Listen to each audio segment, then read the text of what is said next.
ცისადა. მოდი შენი ამბავი მოვიწყო. იცი რა, რაც არის ის ხალხმა ისეთი რაღაცა.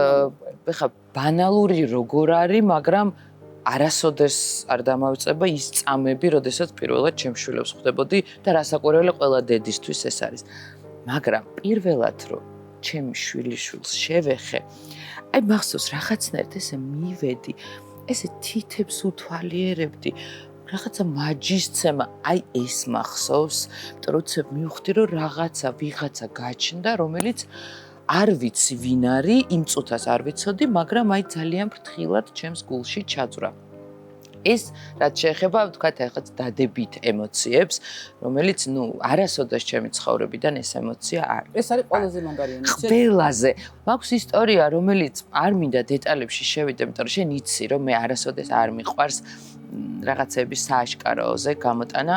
ძალიან მტკივნეული მომენტი იყო წლების წინ ჩემ ცხოვრებაში, როდესაც შემთხვევით მე არ მიყვარს სხვის პირად სივრცეს შეჭრა, ისე მოხდა რომ რაღაცნაირად მომიწია რაღაცის წაკითხვა და არასოდეს აღარ მინდა რომ ეს ემოცია როდესმე ჩემ ცხოვრებაში დაბრუნდეს და მახსოვს აი ერთდროულად ყინული მეგონა რომ ყინულს მასხავდნენ მე მდუხარეს ყინულს მდუხარეს და ეს ემოცია არასოდეს არ დამავიწყდება და სხვათა შორის ამან ამ მტკივილმა და მე დღევანდელი გადმოსახედით ძალიან მადლიერი ვარ ამ მტკივილის, იმიტომ რომ მას მერე რაღაცნაირად მივხვდი, რომ მე უნდა შევიყვარო ჩემი თავი, მე უნდა კიდევ უფრო ღრმად შევისწავლო ფსიქოლოგია თუ გამოვიყვანო ჩემი თავი ზუსტად აი ამ დაცემიდან, სადაც ძალიან მეტკინა და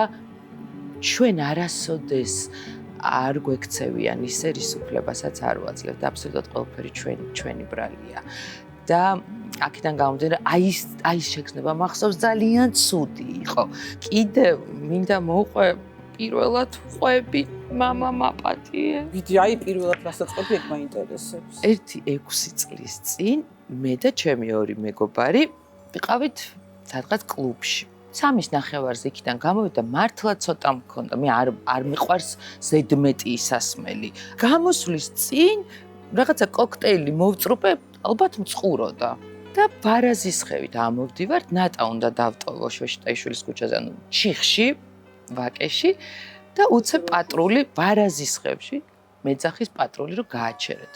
და მე რატო გადავწყვიტე, რომ გავექცე პატრულს და ბარაზისხევიდან გადავედი ფალიაშვილით, გადავედი შროშით, ანუ რამდენი ხანი ვდიეს და ის ვერ დამეწია და სხვა ეკიპაჟს სთხოვა და უკვე არაყიშვილის ჩიხში ჩამკეტეს. შენ როგორც რეციდივისტი გადმოგიყვანეს ავტომატურად. და მე როგორც რეციდივისტი ჩაბერეთო.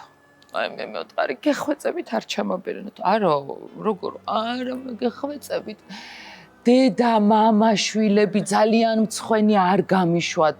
მოკლედ გამიშვეს საჯარიმოზე 6 თვიანზე, მაშინ იყო 6 თვიანი. 3 თვე ვიყავი ძალიან ცუდ დღეში და მახსოვს სადღაც მივდივართ მე და ჯემალი კონცერტია ცხეთაში, ღამე. და ჯემალს ცოტა უჭირდა თვალების პრობლემა ჰქონდა და ვიდრე ოპერაციას გაიკეთა და მთხოვა რომ დაჯექი საჭესთან. მე ეხლა რომ დავჯდე საჭესთან. გაგვაჩერონ და ჯემალი რომ გაიგებს რომ მისი შვილი პრინცესა რაღაცნაირი არის ნასვამობის და გაქცევის გამო ჩამორთმეულია მართვის მოწმობ. რას ლაპარაკობ ჯემალს? შეხო იცი რომ ეს ხვის მანქანაზე ვერანაირად ვერ დავჯდები. თქო და 3 თვეში შეწყალება უნდა დავწერო და ტექსტს ვწერთ და გოგოებს ვეუბნები. მოდი მეთქი რაღაცა დავწერე რომ აი მე 4 შვილის დედა მარტოხელა მჭირდება ის შემოხედდა. შენაო 3:30-ზე კლუბში რო იყავიო და მთვრალი წამოხვედი და გაეკეცი პატრულსო. იმაზეო არ კითხავენ 4 შვილის დედა მთვრალი რო გაეკეცი. აი ის დღე იყო და ის მართლა პირველი შემთხვევა იყო და აი ის დღე იყო და ის არ არსებობს რომ მე ერთი წვეთი დავლიო, როდესაც საჭესთან ვждები, რომ ეს ისეთი სირცხვილი იყო. მამა ბოდიში, აი დღეს უნდა გაიგო ეს ამბავი.